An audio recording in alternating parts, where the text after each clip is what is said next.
आणि एक ब्रेकिंग बातमी जाणून घेऊयात। मध्य रेल्वेची वाहतूक ही विस्कळीत झालेली आहे। पॉवर सप्लाय बंद पडल्यामुळे पहाटेची लोकल सेवा ही ठप्प झाली आहे। कसारा कल्याण मार्गावरती पहाटेच मध्य रेल्वेचा खोळंबा झाल्याचं दिसतंय। आसनगाव ते खडवली दरम्यान अपलाईन मार्गावरती पॉवर सप्लाय बंद पडल्यामुळे वाहतूक ही प्रभावित झाली आणि तब्बल 1 ते 1.5 तास लोकल सेवा ही विस्कळीत झाली आहे। 4:30ची पहिली लोकल 4:45 ते 5:25 दरम्यान अडकलेली होती। रेल्वे प्रवासी संघटनेने अशी माहिती दिलेली आहे। पहाटे प्रवास करणाऱ्या प्रवाशांचे यामुळे हाल झालेले आहेत आणि स्टेशनवरती मोठी गर्दी जमा झाली।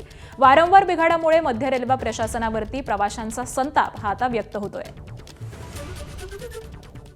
आणि याच सगळ्या संदर्भामध्ये माहिती देतात आमचे प्रतिनिधी सुनील जाधव सध्या आपल्या सोबत आहेत। सुनील, मध्य रेल्वेची वाहतूक ही काहीशी विस्कळीत झाल्याचं कळतंय। सध्याची नेमकी काय परिस्थिती आहे? आकांक्षा, एक अगदी बरोबर आहे। आपण पाहायला गेलं तर मध्य रेल्वेची ही वाहतूक जी आहे ती आसनगाव आणि त्याचबरोबर खडवली दरम्यान पॉवर सप्लाय बंद पडल्याने पहाटेपासूनच या ठिकाणी विस्कळीत झालेली पाहायला मिळत आहे। एकंदरीत पाहायला गेलं ती पहिली लोकल आहे कसाऱ्यावरनं ती कल्याणच्या दिशेने येते। तीच लोकल 4:45 पासून 5:25 अडकलेली पाहायला मिळाली आणि त्याच पाठीमागे ज्या सर्वच गाड्या ज्या आहेत त्या अपलाईनला येणार आहेत त्या एकामागे एक अशा थांबल्या होत्या।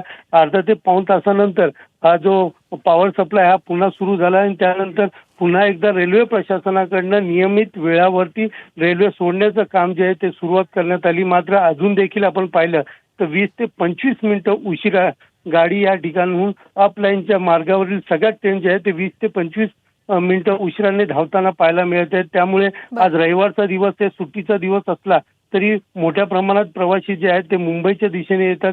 त्यांचे नाहक हाल स्थानक व स्टेशनवरती झालेले पाहायला मिळत आहेत। मोठ्या प्रमाणात ज्या आजूबाजूचे जे स्टेशन आहेत खडवलीच्या आजूबाजूच्या परिसरातील या सगळ्या स्टेशनवरती मोठी गर्दी जी आहे ती प्रवाशांची झालेली पाहायला मिळते। आकांक्षा, नक्कीच धन्यवाद सुनील या सविस्तर माहितीसाठी।